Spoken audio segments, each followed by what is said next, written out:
tranquilidad, porque decía, si fuera algo orgánico entonces deberías tartamudear todo el tiempo. Entonces no comprendo por qué no tartamudeas todo el tiempo. No le dice, no termina la idea con una estocada, ¿no? En el sentido de, ya ves que estás equivocado. No, simplemente le deja la duda, le permite que él se vaya a su casa con esa duda para que su cerebro haga el trabajo, ¿no? Y de repente vaya desmontando un poco ese contexto supuestamente químico, en este caso supuestamente neurológico, en el cual, o por el cual el cambio no es posible. Entonces, para cambiar el ver del problema, tenemos los relatos de imposibilidad. Bueno, ahí la letra está un poco chiquita.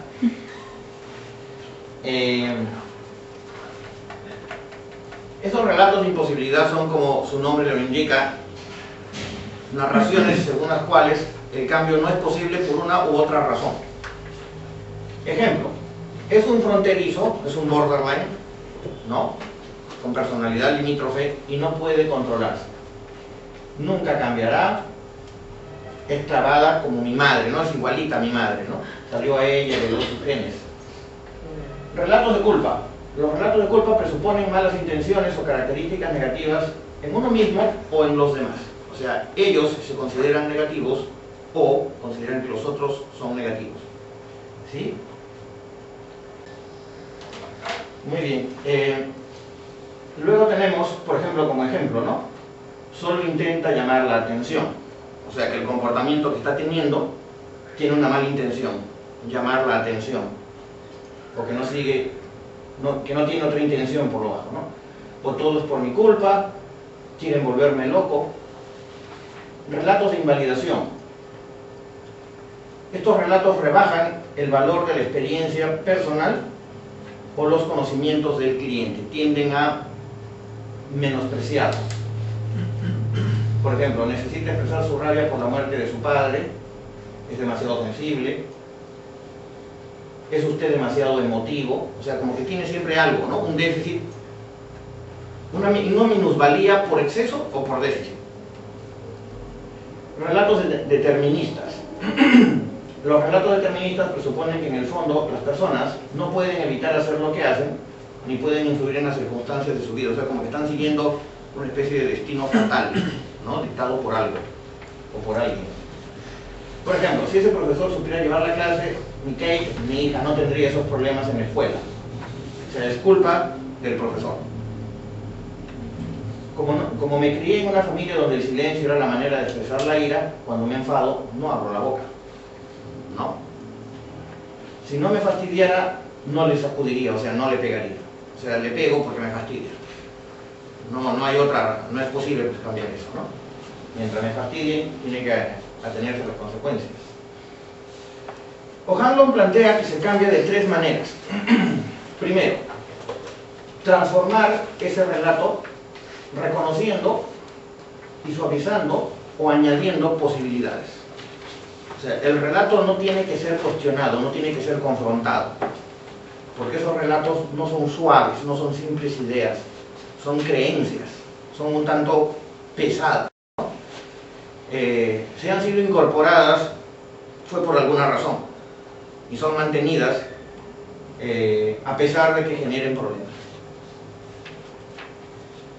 Validamos los puntos de vista problemáticos presentes o pasados, pero los reenfocamos para suavizarlos un poco y añadirles una sensación de posibilidad, ¿no?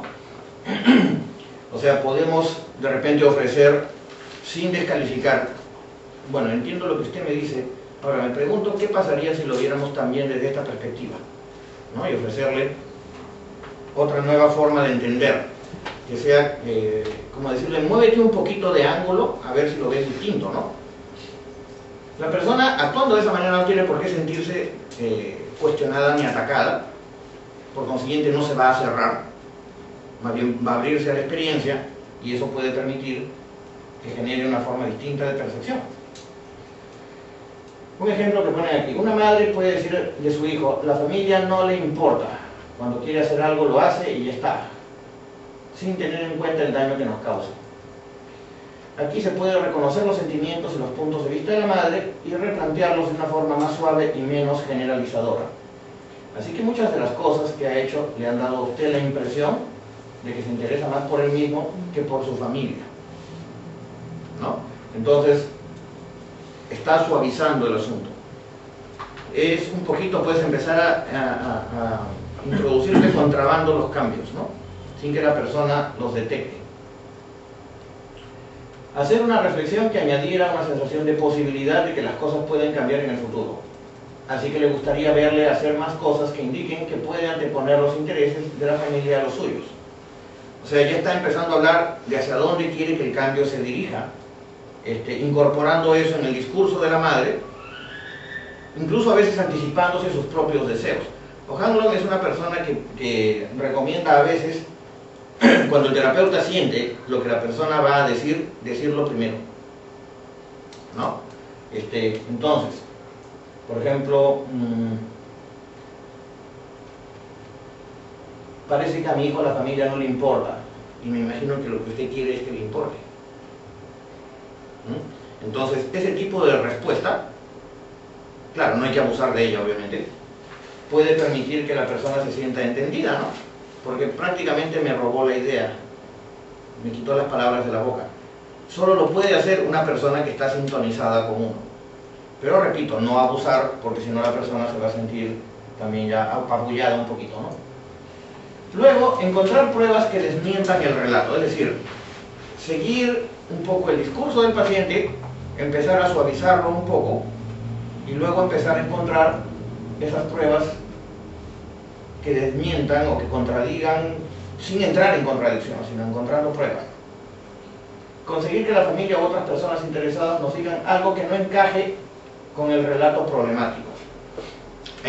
A esto le llamamos encontrar fisuras dentro del relato. Fisuras. Desenlaces inesperados, como dicen los narrativos, ¿no? Vaya, me ha dicho usted que su hijo es incapaz de controlarse y ahora me cuenta que su profesor le dijo que mantuvo la calma cuando otro niño se burló de él en clase. No. No se está haciendo para desmentir, simplemente se está agregando al discurso. Me dice usted que se crió en una familia donde la única manera de expresar la ira era mediante la violencia. Pero dígame, por curiosidad, cuando usted se enfada suele pegar a su esposa y a su hijo. Pero cuando se enfada en el trabajo, le pega usted a su jefe o a sus clientes, posiblemente la respuesta va a ser no.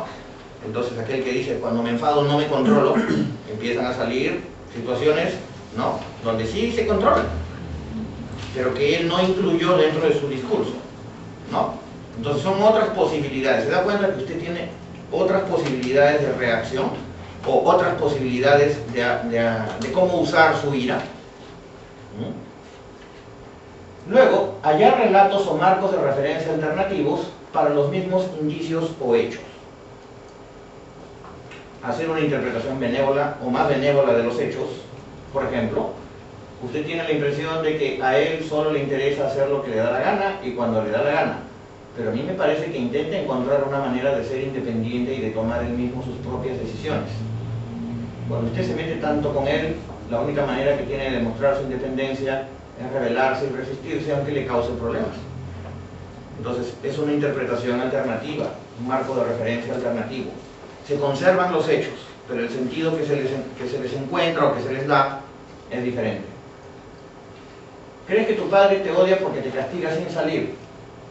Pero creo que si no se preocupara por ti te dejaría hacer lo que quisieras con tal de que no le fastidiaras.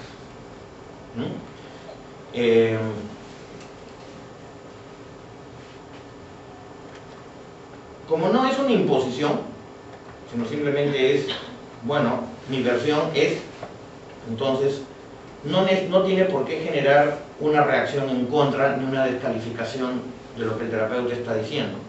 En todo caso, así lo descalifique, el terapeuta no tiene tampoco por qué pugnar para que se acepte su punto de vista.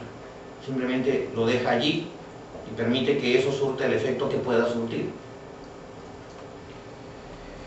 También entonces se puede inducir a cambiar el hacer del problema, ¿no? Lo que acabamos de ver es un poco cambiar la visión de las cosas. Ahora, ¿cómo cambiar el hacer?